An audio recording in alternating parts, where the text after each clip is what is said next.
Good evening. At the present moment, one of the most prominent constellations visible in the night sky is Leo, the lion. And if the skies happen to be clear, if you go out after this program and look up in the south, fairly high, there you will see the lion. And we've got a model of it here in the studio, and you may be able to recognize that curved line of stars, which we call the sickle. And here's the brightest star in the constellation, Regulus, the royal star. And over here there are three more stars making up a kind of triangle. Leo is always very prominent, but at the present moment it's made even more so by the presence there of a bright planet, Mars, which is in just about there. And we can say then that Mars is in the constellation of Leo. Well, Mars is receding from the Earth at the moment. It's going further away every day, but at the present moment, as you know, there are two rockets on their way there, and I did say that I'd tell you more about them when I came back this month. In point of fact, there's really very little I can say. So far as we know, both the rockets, the American Mariner 4 and the Russian Zond 2, are keeping well on course, and they're still in touch, and they may send back some interesting information about next July. But for the moment, it's just everything going according to plan. Now, saying that Mars is in Leo is really not quite correct. Let's have a look at the position of Mars against the stars of Leo. There is Regulus, there is Mars, and close to Mars you can see the much more distant planet, Uranus. Not properly visible without a telescope. I'll have more to say about that a little bit later on. But Mars, don't forget, is a planet going round the sun, and it's very much closer to us than any of the stars. Therefore, it's a mere line of sight effect. We're seeing Mars against the background of stars that makes up the lion. But what is more important still is that a constellation is not really a constellation at all. And the stars in Leo are totally unconnected with each other. They simply happen to be seen in much the same direction as observed from the Earth. Now, I think this model will show what I mean. Here, remember, is Regulus, the royal star, the brightest one in the constellation. And here is the star Epsilon Leonis, which also forms part of the characteristic sickle curve. I'd like you to imagine that you, watching your screen, are in the position of the Earth, looking at this particular constellation. In fact, Regulus is much closer to us than Epsilon Leonis, and we are a great deal nearer to this star than this one is. If we could move and look at the constellation Leo from somewhere else in the universe, it would no longer look like the pattern we see. And I think I can produce that effect by rotating this turntable upon which we've got the stars mounted, like this. And as I move it, you will see that the characteristic shape disappears completely. Now, there is Regulus again, there's Epsilon Leonis, and as you can see, they're a long way apart, in fact, more than 300 light years. As we turn the table round, giving the impression that we're observing from different directions in space, you will very gradually, I think, see the pattern reform. But this shows straight away that the stars in Leo are totally unconnected with each other. It's a mere line of sight effect. You'll see the pattern reform in a minute or two. Not too easy to judge, because the stars are so comparatively far away from each other. I'm sorry they're waving about a bit. It looks rather like Maud's garden, but you can see the kind of effect that I mean. So if the sun happened to lie there in the middle of this area, then some of the stars of Leo would lie on one side of the sky, and other stars would lie in the opposite part of the sky. So a constellation is merely made up of totally disconnected stars, and this star has no more to do with this star than the sun has. And yet it is by this kind of alignment that the so-called science of astrology is based. Now, I've had a great many letters recently about astrology because some people still mix it up with true astrology. In fact, there's all the difference in the world. Astronomy is a proper science. Astrology, I think there's no doubt at all, is absolute nonsense from beginning to end. And I say this with feeling because not very many weeks ago there was a cutting in a Brighton evening paper that described me as an astrologer. Well, I can assure you that I am not. I have no faith in astrology whatsoever. Astrology purports to tell the fortunes and careers and characters of human beings by the positions of the stars against the constellations at the moment of birth. And that is the basis of all astrological forecasting. But as you can see, the planets have nothing to do with the stars, in fact, and the stars in the constellations have nothing to do with each other. So it doesn't seem very logical to start with. Of course, all the old astronomers were also astrologers. They had to be. And here is a picture of an old astronomer-astrologer who was, in fact, tried for sorcery, which was nothing uncommon in the Middle Ages. But some of the great men were believers in astrology, too. For example, the brilliant mathematician Johann Kepler certainly cast horoscopes, although whether he believed in them is quite another matter. And another mystic was no less a person than the great Sir Isaac Newton. sky lore of all kinds goes back a very long way indeed, almost to the start of human history, I suppose. And there are some very ancient buildings to prove it. For example, the Egyptian pyramids are astronomically aligned without a doubt. There's no question about that at all. And so are our own stone circles, such as Stonehenge, which, let me repeat once again, has absolutely nothing to do with the Druids. It was there a long time before the Druids were. In more recent years, there have been end-of-the-world panics, which are entirely baseless. Some of these have been based on comets.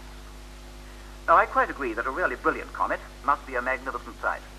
I can't give you any first-hand account, unfortunately, because I've never seen a bright comet. There hasn't been one since 1910. But there were plenty of them during the last century, and one in particular, the comet of 1858, was said to be remarkably beautiful, with a long, curved tail. The ancients believed that if a comet hit the Earth, it could destroy the world, and there were serious panics on that score. In fact, we now know that a comet is not a solid body, and even if a comet did hit the Earth, it couldn't do more than cause local damage. And on more than one occasion, the Earth has gone through a comet's tail. Incidentally, I can't resist showing you a picture of a much more recent comet, not nearly such a splendid one, the Arind-Roland comet of 1957, which was visible when we started off these Sky at Night programs of ours, and this picture was, I think, just about the first one that I ever showed. Of course, it wasn't comparable with the bright comets of the past, but it was easily visible with the naked eye. Of all these old parts of sky lore, the only one that really survives today to any extent is astrology, which lingers on particularly in countries such as India. We must remember, of course, that the ancients believed the Earth to be the center of the universe, and that, I suppose, was reasonable enough at the time. Most of the old Greek astronomers believed that, and according to the Ptolemaic system, which was brought to perfection by the last great astronomer of ancient times, the Earth lay in the middle of the universe, and round it went, in order, the Moon, two planets, Mercury and Venus, then the Sun, and then the outer planets, Mars, Jupiter, and Saturn. And beyond them came the sphere of the fixed stars. So they knew 5 planets, together with the Sun and Moon, which they tacked together to make the mystical number of 7, in the way that astrologers have. But there are, in fact, some more planets beyond Saturn, about which the ancients knew nothing at all. Let's have a look now at a plan of the solar system as we know it to be, with the Sun in the middle, and Mercury, Venus, Earth, Mars, Jupiter, and Saturn going round it, and the asteroids or minor planets between Mars and Jupiter. Beyond Saturn, there are 3 more planets. Uranus, discovered in 1781, and there's a picture of Uranus taken with the world's largest telescope. That ring, of course, is merely a photographic effect. Beyond Uranus, Neptune, discovered in 1846. Neptune is a giant planet. And then beyond Neptune comes Pluto, discovered as recently as 1930. Well, as I say, the ancients knew nothing about these planets. Yet modern astronomers say, first of all, that the old astrological predictions were very good, and secondly, that the ancients didn't know 3 of the planets by which they are meant to be basing their predictions. So I'd very much like to know why, in this case, the astrologers didn't track down these planets by their influences and tell the astronomers about them. I don't think anyone's ever really answered that question. Besides, there are various other bodies in the solar system too. As I say, there are the asteroids or minor planets, which go round between the paths of Mars and Jupiter. I quite agree they're pretty small. The brightest of them is Vesta, and the diameter of Vesta is not so great as that of Great Britain. But all the same, they are planets. There's no question about that at all. I believe there's a modern German school of astrology which is now making forecasts on the basis of there being 4, 5, or 6 more planets out beyond Pluto. Well, all I can say is that I wish them luck. But the real, absolute absurdity of astrology is, I think, demonstrated very easily by the fact that the planets which are so close to us are said to be effective when they're seen against the background of disconnected stars making up a constellation. Let's have another look at our model of Leo the Lion, and this is Leo as seen from the Earth. Now let's look at it from another direction, and you will see straight away that the lion-like pattern disappears. Now, let's have one more look at the pattern as it is seen from Earth, with the sickle and the triangle. Who made Leo into a lion? Well, the old stargazers did. Nobody is quite certain who it was. It may have grown up gradually, but the old people looked at that pattern, and for some reason or other, I can't think why, they saw a lion there, and they made it into the Lion constellation. And they, of course, didn't know that the stars themselves were totally unconnected with each other. So there is Leo the Lion. And having done that, the astrologers promptly assigned leonine characteristics to that particular group of stars, which, if you think about it, is a perfect way of arguing round in a circle. Then consider the next constellation of the zodiac, which is Cancer, the crab. Now, the stars of Cancer are like that. They're not very bright, it's a rather dim constellation. Out of it, the old astrologers made a crab like this. And having done so, they promptly assigned to it watery characteristics, even though they'd made the crab themselves out of a pattern of stars which looked nothing like a crab or anything else. Well, I can only say, as Dr. Johnson did in a previous connection about something else, if you will believe that, you will believe anything. There have been scares, too, when planets have been in the same part of the sky. A few years ago, there were widespread panics, I think it was in India, when 5 planets happened to be in more or less the same region. Tomorrow night, as I've said, Mars and Uranus are going to be close together in the constellation of Leo the Lion. That bottom dark circle shows what you will see if you look at the area with a pair of low-power binoculars. Mars, of course, is very brilliant, and Uranus looks like a rather dim star, not really visible with the naked eye. But tomorrow evening is a very good time to look for it, because Mars acts as a pointer to Uranus. Up above, you can see what the situation really is. Mars is very much closer to us than Uranus, and merely happens to lie in the same direction. When you ask astrologers just why the planets' positions are meant to influence human beings, they never have any answer at all. They merely mutter things about ancient teachings with a capital A and a capital T, and then retire behind their beards. And that just about sums it up, I think. They also say that their forecasts are accurate. Well, sometimes, of course, they are. By the laws of chance, it would be amazing if they weren't. But it's nothing more than that. For example, a little while ago, one astrological magazine forecast correctly the assassination of President Kennedy, and they were very proud of that, regardless of the fact that previously they had forecast the assassination of General de Gaulle and the deposition of President Franco.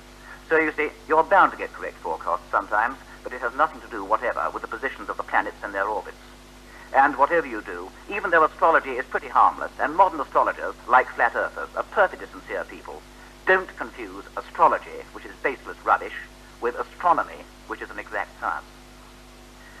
Now, I can't end without saying something about the new Ranger pictures of the moon. As we know, Ranger 9 has hit the moon, and it's sent back some magnificent photographs. Here, first of all, is a photograph of the crater Alphonsus, seen from a height of just over 200 miles. And you can see it, that large crater over to the left-hand side. Another picture of this area, taken actually from a rather greater altitude, shows part of Alphonsus, over to the right this time, with some of those long cracks or clefts. The closer-up pictures from Ranger 9 show what I've suspected for a long time, that these cracks aren't really clefts at all. They are long strings of little craters that will run together. And this photograph is, I think, a particularly good one. It certainly looks like a volcanic landscape to me. And there's one very good picture taken from a height of only 3/4 of a mile above the moon's surface, and these are really remarkable. And the smallest craterlets shown on these Ranger 9 pictures are only about 2.5 feet in diameter. And a second or two after that picture was taken, Ranger 9 hit the moon and destroyed itself.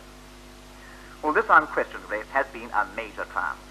It marks the end of the Ranger series, and the next American step is to put a surveyor rocket down gently on the moon's surface, so that after landing it can continue transmitting information to us. Just when this is going to be done? Well, we don't know. But it shouldn't, I think, be too long. It's very dangerous now to make forecasts for more than a few weeks ahead, but I have no doubt that 1965 and 1966 are going to be very exciting years in the field of